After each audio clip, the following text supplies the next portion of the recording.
Bismillah. Assalamualaikum warahmatullahi wabarakatuh. Waalaikumsalam warahmatullahi wabarakatuh. Alhamdulillah rabbil alamin, hamdan katsiran tayyiban mubarakan fihi kama yuhibbu rabbuna wa yarda. Allahumma shalli wa sallim ala nabiyyina Muhammadin wa ala alihi wa sahbihi wa sallama tasliman katsiran ila yaumiddin, amma ba'd. Allahumma anfa'na bima 'allamtana wa 'allimna ma yanfa'una wa zidna 'ilman wa fahman. Allahumma la sahla illa ma ja'altahu sahla wa anta taj'al hazina idza syi'ta sahla ya arhamar rahimin.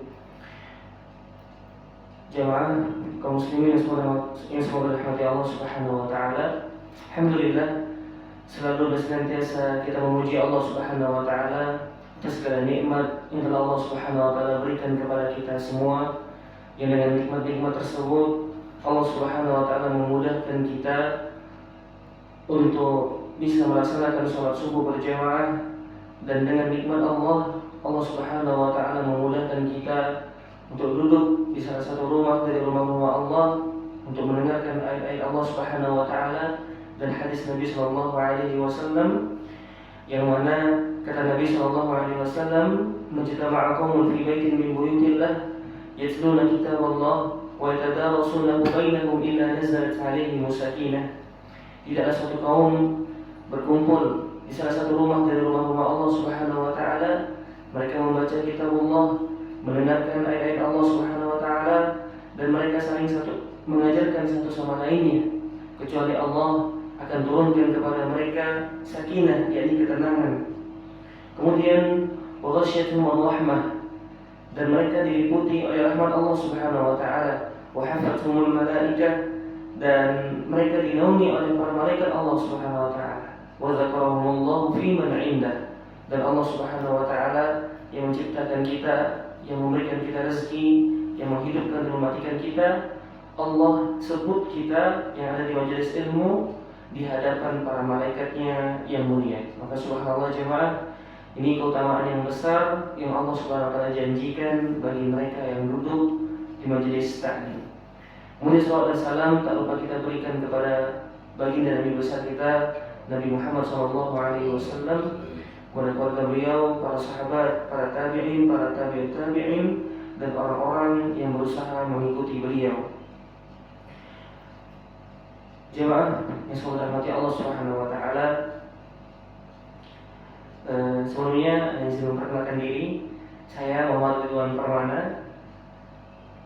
Saya mahasiswa semester akhir, yang mana hari ini adalah tugas akhir dari perkuliahan kami, dan sekaligus juga staf pengajar di Islamic Center Al-Iman Pontianak, di tepatnya di Kota Baru. Dan kami berharap kepada Allah Subhanahu wa taala semoga pertemuan kita di masjid ini, di masjid mulia ini, tidak hanya khususnya di masjid ini, melainkan juga kita bisa bertemu di surganya Allah Subhanahu wa taala.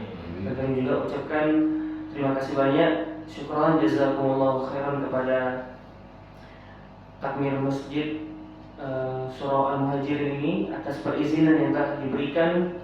Semoga apa yang kami sampaikan insyaallah akan menjadi amal jariah bagi guru-guru kami, dan apa yang kami lakukan tidaklah melainkan kecuali mengamalkan daripada firman Allah Subhanahu wa taala, yang mana kata Allah, "Wa dzakir fa inna dzikra tanfa'ul mu'minin." Berilah peringatan karena peringatan tersebut bermanfaat bagi orang beriman.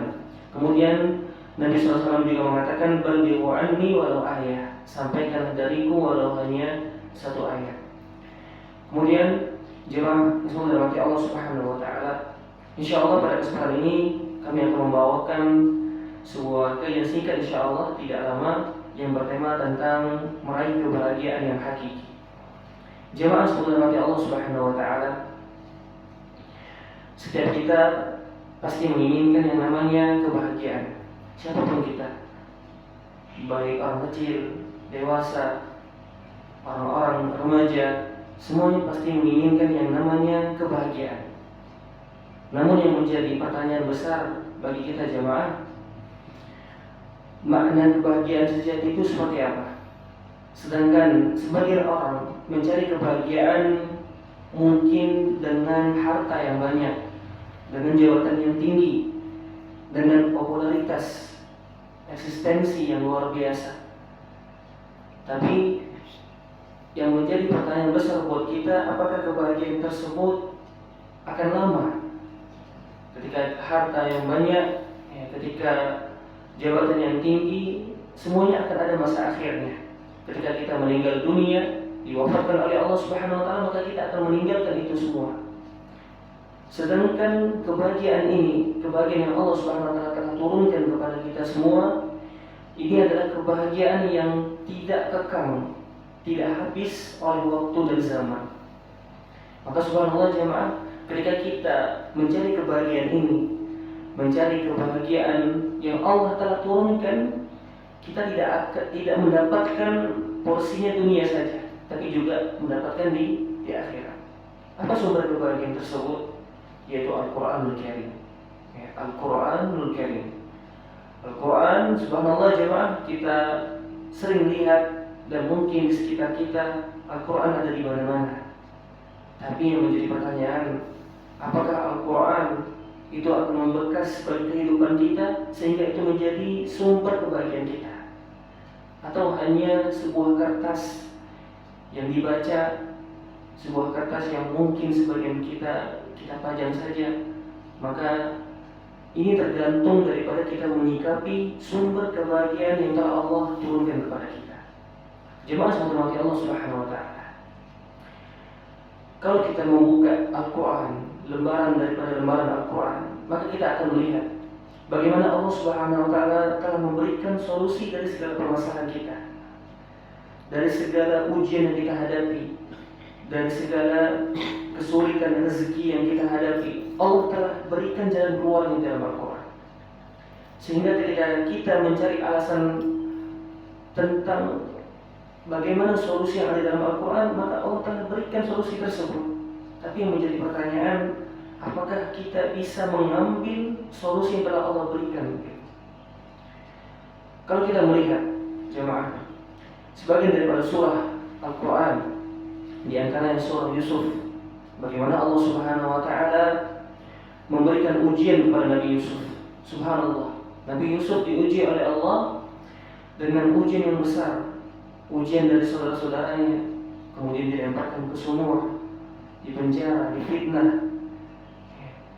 Nabi Yusuf saja yang dijamin oleh Allah surga, Allah Subhanahu wa taala uji dengan ujian yang berat. Apalagi kita sebagai seorang manusia biasa, maka tentu ujian yang kita hadapi, ujian yang kita lalui akan jauh lebih berat daripada itu. Nah, kemudian jemaah, ketika kita membuka surah Al-Buruj, maka kita akan melihat bagaimana Ashabul Ukhdud, parit yang dibuat pada zaman tersebut, seorang raja yang bengis, raja yang kejam, yang mana ketika penduduk masyarakatnya yang beriman kepada Allah, maka mereka dilemparkan ke dalam parit tersebut, parit yang isinya kobaran api. Subhanallah jemaah, ujian keimanan yang mereka hadapi jauh lebih berat daripada ujian keimanan yang kita hadapi sekarang. Dahulu mereka diuji keimanan mereka taruhannya nyawa, hidup atau mati. Sedangkan kita tidak seperti itu. Maka subhanallah jemaah, kalau kita membuka Al-Quran, kita membuka ayat demi ayat daripada Al-Quran yang telah Allah Subhanahu wa taala turunkan, maka kita akan melihat banyak sekali permasalahan yang Allah telah beri solusi. Dan jemaah subhanahu Allah Subhanahu wa taala, hadis Nabi sallallahu alaihi wasallam banyak menyebutkan tentang keutamaan Al-Quran. Keutamaan Al-Quran yang mudah-mudahan dari apa yang insyaallah kami sampaikan ini menjadi motivasi, menjadi penyemangat kita agar lebih dekat dengan Al-Quran, agar lebih dekat dengan Al-Quran. Karena jemaah, tidak kita pungkiri bahwa sebagian daripada kita, termasuk kami yang berbicara, mungkin kita telah jauh daripada Al-Quran. Dan kita saat ini masih berada di bulan Syawal. Ini bulan Syawal, yang mana bulan lalu kita baru saja melewati bulan Ramadan, bulan yang subhanallah para manusia Umat Islam berlomba-lomba melakukan kebaikan demi kebaikan. Tapi menjadi pertanyaan, apakah kebaikan tersebut terus berlanjut di bulan setelahnya? Maka mudah-mudahan akan kami sampaikan insyaallah daripada hadis Nabi Sallallahu Alaihi Wasallam yang menjelaskan tentang keutamaan Al-Quran. Ini menjadi semangat kita untuk lebih dekat dengan Al-Quran. Di antara yang pertama jemaah, keutamaan yang Allah Subhanahu Wa Taala berikan kepada mereka yang membaca Al-Quran disebutkan hadis Nabi Sallallahu Alaihi Wasallam. Kata Nabi, Iqra'ul Quran fa innahu ya'ti yaumal qiyamah syafi'an li ashabi. Bacalah Al-Quran karena sesungguhnya Al-Quran itu, kata Nabi, akan memberikan syafaat, akan memberikan penolong bagi yang membacanya. Subhanallah jemaah. Akan ada nanti di hari kiamat suatu hari di mana yauma la yanfa'u mal wa la banun. Hari yang di mana tak bermanfaat lagi harta dan anak kita. Tak bermanfaat lagi. Semua orang sibuk dengan urusan yang masing-masing. Makanya ketika Allah sebutkan dalam Al-Quran di surah Abasa dan surah An-Nazi'at, فَإِذَا جَاءَتِ الصَّاخَةُ, ketika tiupan sangkakala ditiupkan. Di dalam surah Abasa, يَوْمَ يَفِرُّ الْمَرْءُ مِنْ أَخِيهِ, pada hari tersebut seseorang akan lari dari saudaranya, akan lari dari saudaranya, wa ummihi wa abi, dan mereka juga akan lari dari ibu dan bapaknya. Mereka udah nggak peduli lagi. Yang mereka sibukkan hanya urusan mereka masing-masing.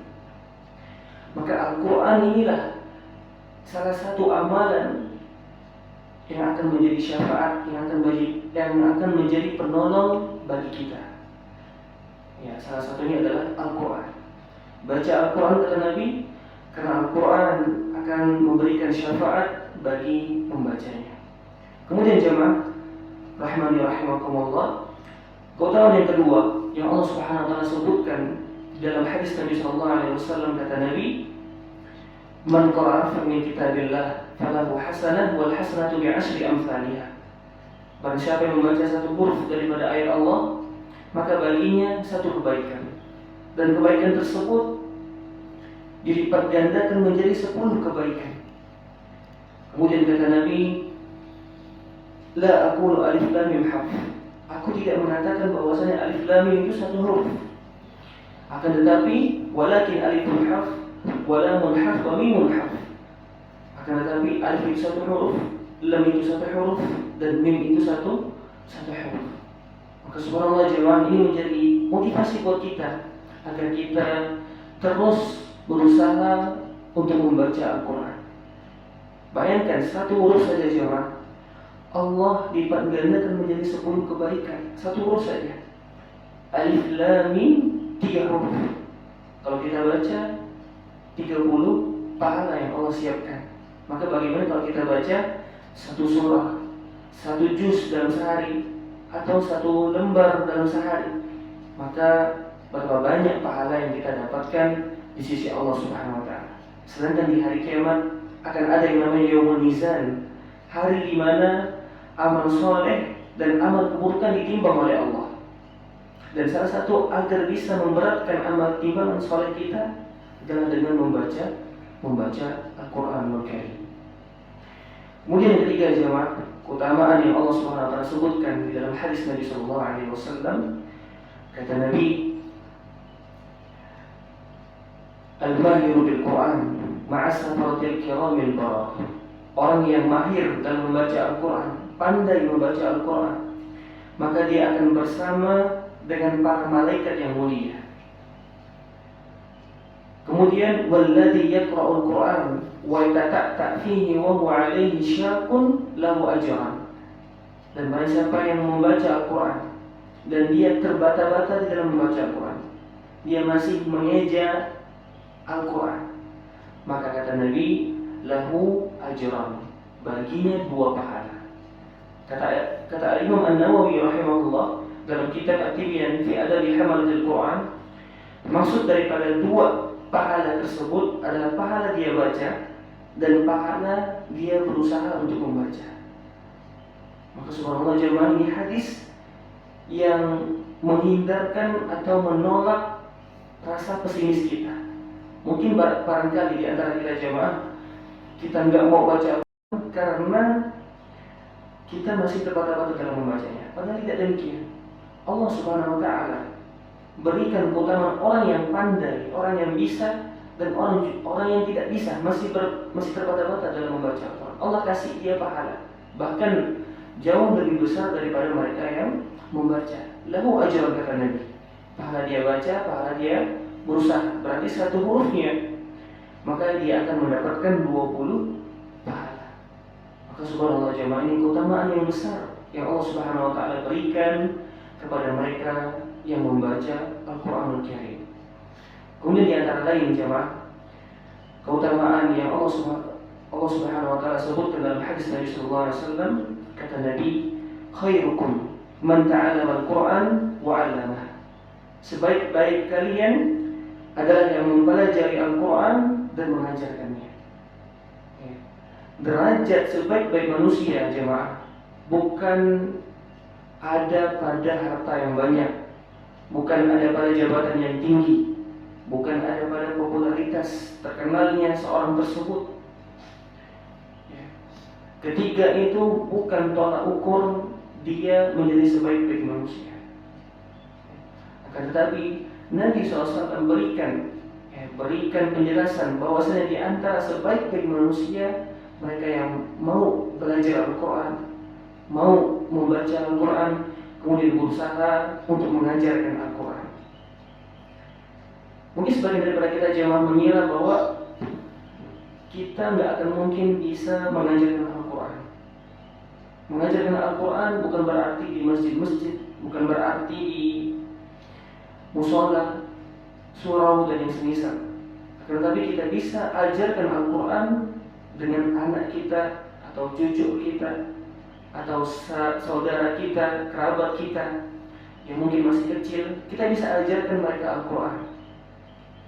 Satu huruf saja yang kita ajarkan jemaah, satu huruf saja, huruf alif misalnya, huruf ba. Ketika anak itu mulai menghafal huruf yang kita ajarkan, maka subhanallah jemaah, pahala yang anak itu baca sampai kepada kita. Dia baca terus sampai dewasa, sampai dia meninggal nanti. Kemudian anak tersebut mengajarkan lagi kepada orang lain, terus seperti itu. Maka subhanallah, ini akan menjadi amal jariah buat kita, walaupun satu huruf dari yang kita ajarkan. Maka subhanallah jemaah, ini keutamaan yang Allah Azza wa Jalla berikan kepada mereka yang berinteraksi dekat dengan Al-Quran. Mau dia membacanya, menghafalnya, mentadabburinya, Allah berikan keutamaan yang sangat besar. Dan Allah juga sebutkan dalam Al-Quran, innal ladzina yatluna kitaballah. Barang siapa yang membaca kitab Allah, membaca Al-Quran, kemudian wa aqamus shalah, mereka mendirikan salat, wa anfaqu mimma razaqnahum sirran wa 'alaniyah, dan mereka juga menginfakkan sebagian dari rezeki mereka, baik secara terang-terangan maupun sembunyi-sembunyi. Kemudian kata Allah, yarjuna tijaratan lan tabur. Mereka mengharapkan perniagaan, perdagangan Allah yang tidak akan merugi. Subhanallah jemaah. Kita berdagang, berbisnis, ada dua kemungkinan, keuntungan atau kerugian. Sedangkan ketika kita mulai berdagang kepada Allah, maksud berdagang di sini kata para ulama adalah mereka yang beribadah kepada Allah, baca Al-Quran, menginfakkan rezeki mereka. Maka kata Allah yang pastikan, yarjuna tijaratan lan tabur. Mereka akan melakukan perniagaan yang mereka tidak akan pernah merugi selamanya. Yang akan mereka dapatkan adalah keuntungan, keuntungan terus menerus. Tidak ada yang namanya kerugian. Sedangkan bisnis yang ada di dunia ada dua kemungkinan, kerugian dan keuntungan. Sedangkan perniagaan kepada Allah adalah keuntungan yang tidak akan pernah merugi. Dan jemaah terakhir insyaallah dari kesimpulan yang kami sampaikan adalah hendaknya kita terus berdoa kepada Allah Subhanahu wa Ta'ala. Berdoa kepada Allah Subhanahu wa Ta'ala karena ini adalah kunci dan senjata bagi orang yang beriman. Makanya kata Nabi, ad-du'a silahul mu'min. Doa adalah senjata bagi orang yang beriman. Dan Allah juga katakan dalam Al-Quran, wa idza sa'alaka ibadi anni fa inni qarib. Apabila umatmu Muhammad bertanya kepadaku tentang aku, kata Allah, fa inni qarib, sesungguhnya aku dekat. Aku dekat. Ujibu da'wata da'i idza da'an, dan aku mengabulkan doa-doa orang yang berdoa kepadaku. Ini kata Allah Subhanahu wa taala. Allah akan kabulkan doa kita. Mau sebanyak apapun dosa kita kepada Allah, kemaksiatan apapun yang kita lakukan kepada Allah, baik itu zaman dulu ataupun yang sekarang, Allah akan tetap kabulkan doa kita. Ini janji Allah Subhanahu wa taala. Maka sebuah persepsi seorang muslim yang keliru adalah ketika dia berdoa kepada Allah, dia akan mendapatkan apa yang semisal, apa yang dia minta. Padahal tidak demikian, jemaah. Nabi SAW mengatakan bahwa orang yang berdoa kepada Allah, maka ada 3 kemungkinan. Pertama, dia akan mendapatkan apa yang dia minta. Misalnya dia minta kendaraan baru, maka Allah berikan kendaraan baru. Yang kedua, Allah ganti dengan yang jauh lebih baik. Misalnya jemaah, ketika kita minta kendaraan kepada Allah, Allah tidak kabulkan, tapi Allah kabulkan dengan cara yang lain. Dengan cara apa misalnya? Dengan cara Allah selamatkan kita dari musibah di jalan raya misalnya. Kemudian mungkin kita tidak diberikan rumah misalnya, kita minta rumah kita tidak diberikan, mungkin saja Allah ganti dengan kesehatan yang terus menerus. Ini doa jemaah, subhanallah, ini doa yang kita tidak akan pernah merugi ketika kita berdoa kepada Allah Subhanahu wa taala. Kemudian kemungkinan yang ketiga adalah doa tersebut menjadi pahala di hari kiamat, menjadi simpanan pahala di hari kiamat. Oleh karena itu jemaah, perkuat doa kepada Allah. Kita bisa ibadah, kita bisa sholat, puasa, baca Al-Quran, sholat subuh, sholat sunnah, puasa sunnah, itu semuanya karena hidayah Allah, karena Allah yang kasih petunjuk, Allah yang kasih kemudahan. Makanya kata Nabi SAW, launallah mahtadaina wala sallaina wala sunnah. Kalau bukan karena Allah, kata Nabi, maka kita tidak akan mendapatkan petunjuk, kita tidak akan bisa sholat, dan kita tidak akan bisa berpuasa. Laulallah, kalau bukan karena Allah Subhanahu wa taala. Berapa banyak manusia jemaah, orang yang Allah Subhanahu wa taala beri kesehatan, mampu berlari kilometer misalnya, mampu mendaki gunung, tapi tidak mampu mereka untuk melangkahkan kaki mereka ke masjid, tidak mampu melaksanakan sholat berjamaah. Padahal Allah kasih kesehatan yang luar biasa. Kembali lagi jemaah, ini semua karena hidayah Allah Subhanahu wa taala. Ini semua karena taufik dan kemudahan yang murni dari Allah Subhanahu wa taala.